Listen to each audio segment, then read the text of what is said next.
Hello and welcome to the Reselling Report for today, Monday, June 15th, 2020. I'm your host, Ann Eckhart, and every weekday morning I upload the Reselling Report here to YouTube to update you on the day's retail and e-commerce news, including the latest from eBay, Amazon, Etsy, and Poshmark. If you haven't done so already, I hope you'll subscribe. And now let's get on with today's show. Well, happy Monday, everyone. I hope everyone had a good weekend. I was actually able to go to an estate sale. First estate sale since, I suppose, February, before things kind of shut down. And I have started doing live-ish YouTube sales over on my second channel, my vlog channel. So I'm sure a lot of you watch Misty and Jeffrey and Vinny and Nicole, and they've been doing live sales on their channels. And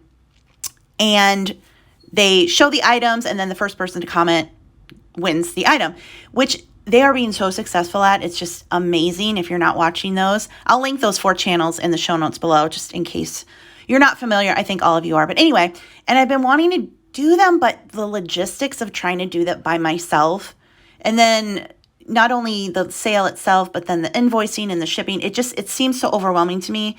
I like everything to go through eBay. It's just easier on my end. So what I'm doing, I've done 2 videos so far. I film a haul video of items that I just listed.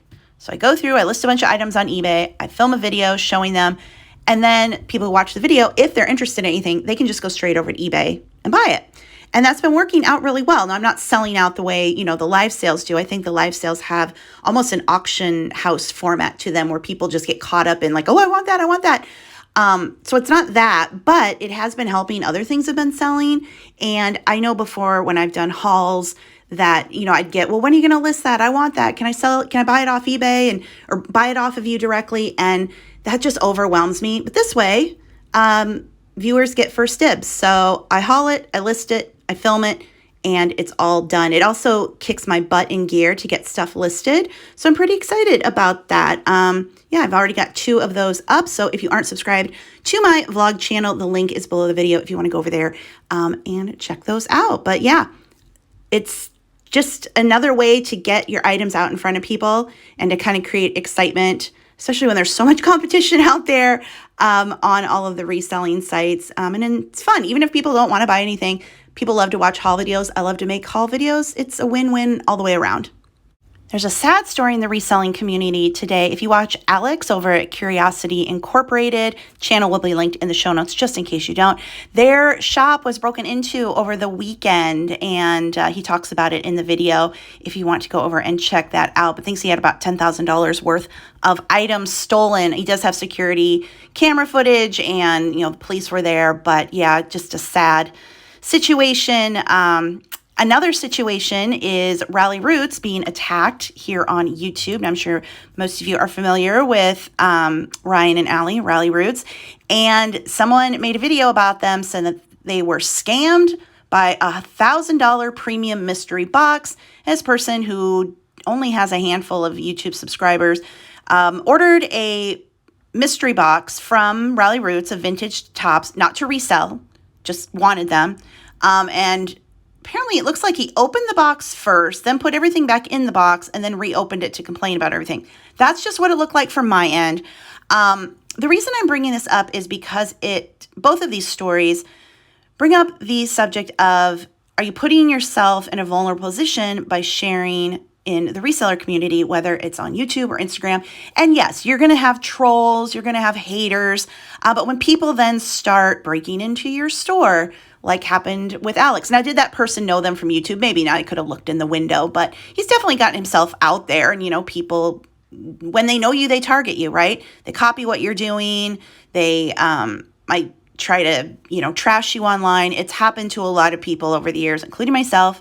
And now this new situation with Rally Roots being put on blast in this scammed video by this person.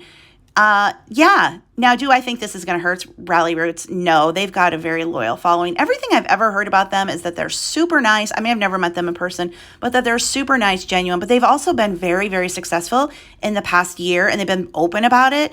And unfortunately, that just puts a target on your back of people who are jealous and using their name in a title as a way for somebody to get more views to their videos. So yeah, let me know what you think. If you create reselling content, do you feel exposed sometimes? Do you worry about your privacy, your safety, your reputation? Have you been a victim of somebody coming after you and making a video about you? I have in the past, years ago. Of course, you get trolls that come in on the comments, but yeah, I'm sad for Alex about their store, and I don't like to see what's happening with Rally Roots in this video either. I'm Team Rally Roots. That's just me. But anyway, let me know your thoughts in the comment section below.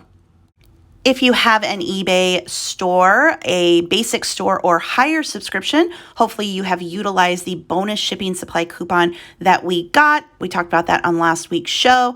I have a premium store, so I got that extra $50 to spend on eBay branded shipping supplies. We will get new coupons starting first of the month, July 1st. So this was a nice thing for eBay to give us these extras. But of course, there are complaints. There is a thread over on the eBay community selling forum that is titled, "So I got my thank you coupon, but..." This person writes, "The padded mailers that I usually get have only a quantity of 100 available, and at the 400 I usually order, or even 200 out of stock.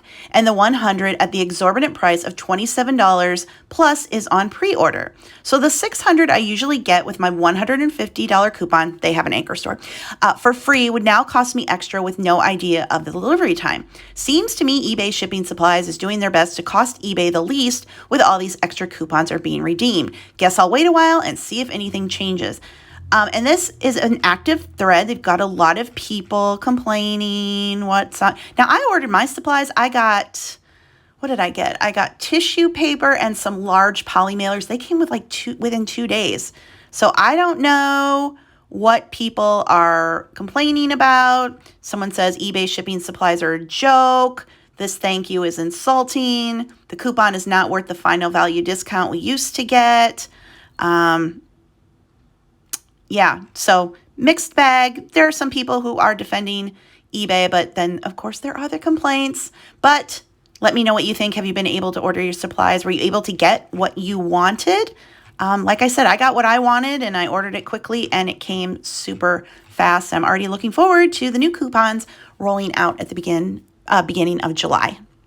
There are a couple of new posts over on the eBay for Business Facebook page. Now, one I was really excited about because I saw that Good Morning America was featuring eBay. And I'm like, oh, wow, national coverage for eBay. That's great. Until I looked at it, it says paid partnership. So this is basically an ad that they produced with Good Morning America regarding their efforts to help brick and mortar stores transition to online with their Up and Running Accelerator program. Now it is getting coverage over on GMA's Facebook and social media accounts. So there's that, but whatever. Then there is a post about the Google Shopping and how to get your best chance of showing your eBay listings on Google Shopping. And they've just got a 1-minute video talking a little bit about that, taking you over to the portal that showcases all the steps that you can do. And they've got some comments on here, just mainly thank yous. But of course, there are some angry faces. I don't know. But anyway, those are the 2 latest posts over on the eBay for Business Facebook page. The protests and demonstrations continue here in America and around the world regarding racial equality. And as we talked about last week, Etsy is showcasing Black-owned Etsy small businesses that you can support. The thread that you can link your Etsy shop to has now over 1,500 comments on it. So you can still get into that if you are a Black-owned Etsy business. You can go promote your shop over on their Facebook page. And they're starting to pull some of those shops and feature them individually on their Facebook page. So they have a couple. First one is Tannalee Laverne, owner and artist behind the Etsy shop, The Heart Department Company. She's built a life focused on family, which make her heartfelt pieces an extra perfect personalized gift for dad this year. And she has pictures that can be mounted on wood frames. Really cool. And then we have Alicia Goodwin, and her shop is, I don't want to mutilate the name, Lingua Nigra. I hope I got that right. who says the key to starting something new is trusting the process. Alicia's line began more than a decade ago and evolved as she honed her personal craft and slowly developed her signature style. It's all organic for me, she explains, the shape, the aesthetic, and how the work comes about, and how the designs come to me. And you can read all about her pieces, her jewelry pieces, over on the Etsy blog. So it's fun to see any creator showcased and getting an inside look into the process of people, especially who make handmade pieces. And she definitely has some very beautiful jewelry pieces. So yeah, go and check that out over on the Etsy Facebook page. I found a fun new thread over on the Poshmark Reddit forum that says, PSA, stop taking advantage of free shipping supplies. Now, this post, not only for Poshmark sellers, but all resellers who sell online need to be reminded of this. So let's just read this post. And it is from Lizard Justice. I wonder if that's their closet name. Anyway, about once a week on here, I read people suggesting that people use the customs declarations pouches instead of tape to attach labels to Poshmark packages. Please do not do this. That is the misuse of USPS free supplies and will potentially get all free supplies pulled for all of us who rely on the supplies that are truly free when used for the right purpose.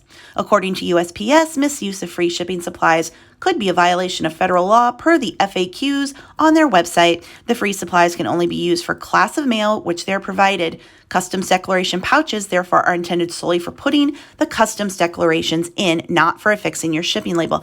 Amen to that. I know people get those, not only from the post office, but also UPS. No, that's stealing. Post goes on to say, while it would be unlikely, I would expect that an individual will be prosecuted for the misuse of these pouches, the USPS could very likely make it very difficult for individuals who are shipping internationally to access these for free, or they'll begin charging for them. The USPS has no incentive to provide you with a free way to attach your label to the package. This should be a business expense you are prepared to pay. Additionally, I have seen suggestions at least twice to use the UPS's free label pouches, there we go, to send your Poshmark packages via USPS. This is similarly, though perhaps not prosecutable, misuse of the free labels intended for UPS customers. People rely on free shipping supplies. Poshmark sellers are very lucky that the priority mail option we ship with has such a wide array of free shipping supplies. Please don't ruin it for everyone else by misusing free supplies like this. I don't think McDonald's would like it if you walked into their restaurant and shoved your purse full of complimentary ketchup packets and then took them with you to Burger King to eat your burger and fries there. Complimentary items for customers are intended to be used in that business. If you want to be unethical and take advantage of the free supplies, can you at least stop posting about it here? And I say amen to that. And there are people who will go into one restaurant and get something and take it to the other. The people just have no shame. So yeah, don't use the free shipping supplies from any carrier for any use other than they are intended for. Don't order the free shipping labels from UPS if you're not shipping UPS. It's just gross and it hurts everybody. So I thought that was a good post over on the Poshmark Reddit forum. There are quite a few replies if you want to go over there and check it out and join in to that conversation. I know Lululemon is a very popular brand for clothing resellers, but they are yet another retailer that is struggling in the wake of COVID-19. According to an article on CNBC.com, Lululemon sales fall 17% as retailer takes hit from stores being closed and their shares dropped. Key points of the article are that Lululemon reported fiscal first quarter earnings per share of 22 cents on revenue of $651.96 million. Sales were down 17% from a year ago, despite its online business being strong. And Lululemon, like many retailers, took a hit from its stores being temporarily shut due to the coronavirus. Article goes on to say that the yoga pants and sports bra maker also suffered from the other shops that it sells in being shut.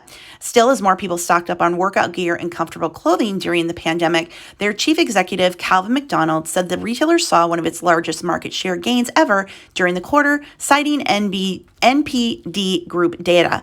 The company said its women's bottoms, including leggings, were some of its best sellers. As of June 10th, 295 of its 489 stores globally have reopened for business, and about 50% of stores in North America. It expects almost 100% of stores to be open again by the end of the month. So far, North America sales have reopened locations are exceeding expectations, but Lululemon also is not anticipating returning to earnings growth on a year-over-year basis until the fourth quarter, and it expects its gross margins to be more pressed during the second quarter. So even for companies that are doing well online and seeing sales back in the store, that interruption of almost 3 months of the retail being closed is hurting everyone. Lululemon as well, but it looks like they are still confident that they're going to get through everything okay, unlike other retailers, of course, we know about that are falling like dominoes. But yeah, if you like to sell Lululemon, I think you're okay. The stores are still going to be around, which means it's still going to be available to source secondhand. E-commerce has been on fire during the past 3 months, with much of the country and the world being at home, trying to quarantine as much as possible and avoid the spread, or at least slow down the spread of the coronavirus. And according to Forbes, COVID-19 has accelerated the e-commerce growth 4 to 6 years. So if you thought the online shopping surge was maybe just a blip, it sounds like a lot of people feel that it's not. According to this article, COVID-19 has massively accelerated the growth of e-commerce, according to an Adobe report released on, what day was this? Friday? After I already filmed the show. Now this is up. Total online spending in May hit $82.5 billion, up 77% year over year. According to our data, it would have taken between 4 and 6 years to get to the levels that we saw in May if the growth continued at the same levels it was for the past few years. We typically don't expect to see surges at this level at any time outside of the holiday season. For context, last year's holiday season drove $142.5 billion from November 1st to December 31st, and that was a 13% year-over-year increase. E-commerce jumped $52 billion. Memorial Day sales jumped 75% from $2 billion last year to $3.5 billion this year. Mobile's share of e-commerce grew from January, but not by much, just 10%. So that's people who shop on their phone versus their laptop, but it is up. The buy online, pick up in store options grew 195% in May. Whew. And travel flight bookings tripled from early April to late May. So e-commerce looks like got a huge bump. It's here to stay. So hopefully we are all going to be able to ride the wave and can source and list and ship. Sales are up. I mean, if I list it, it sells pretty quickly. Of course, not everything. Some things are longer tail items, but things are definitely moving. I don't know as much in the clothes. You can let me know if you're a clothing seller, if your clothing sales have started to go back up. That was the one category that was really hit hard. Seems everything else though, toys, home decor, collectibles, of course, grocery, health and beauty, all of those things are up dramatically. And while most of the country is opened up at some level at this point, a lot of people are still staying close to home. And now that they've spent the last 3 months shopping online, they're just more comfortable and sticking with it. So those of us who resell and who sell online should be able to see this trend continue in the months and hopefully years to come. And to reiterate the fact that shoppers' habits have changed, there's another article over on CNBC titled New Retail Habits from Coronavirus Ingrained in Shoppers. And this is from the CEO of Tractor Supply. He says that consumers will likely stick to shopping habits picked up during the coronavirus pandemic well into the future. Their stock is quite up. Now, they were considered essential in most places, I believe. Tractor Supply, I mean, around here, it's Iowa. They're considered farm supply. So I think they were still open, but they had a big uptick in shopping online and doing curbside that they expect to continue 12 to 18 months from now. So even the brick and mortar stores are seeing a change in how shoppers buy. Again, not just shopping online and having items shipped, but still doing curbside pickup. Did you do any curbside pickup of anything other than groceries during the shutdowns. Now, I didn't. I'd have people say, you can do pickup. But what I found is, number one, we don't have that many options for curbside pickup for the groceries here. And my friends were telling me they'd always post online that they would place an order, it would be days out, they'd go to pick it up, they'd be in the car line forever, and then they get home and half of what they ordered wasn't in stock. I found it easier just to go by myself. But a lot of retail was doing curbside. So I'm just interested if you took advantage of any non-grocery curbside shopping during the past 3 months. And will you continue if that is offered by a retailer? And that's a wrap on today's show. If you liked it, please be sure to give it a thumbs up and leave me a comment. Both of those things really help with YouTube's algorithm. Also, check out the show notes below the video for the links to the articles I referenced. You can email me your questions or reseller stories. My email is also below, and I'll share those on the show on Fridays. Thank you so much for listening. I will talk to you again tomorrow. Have a great day. Bye.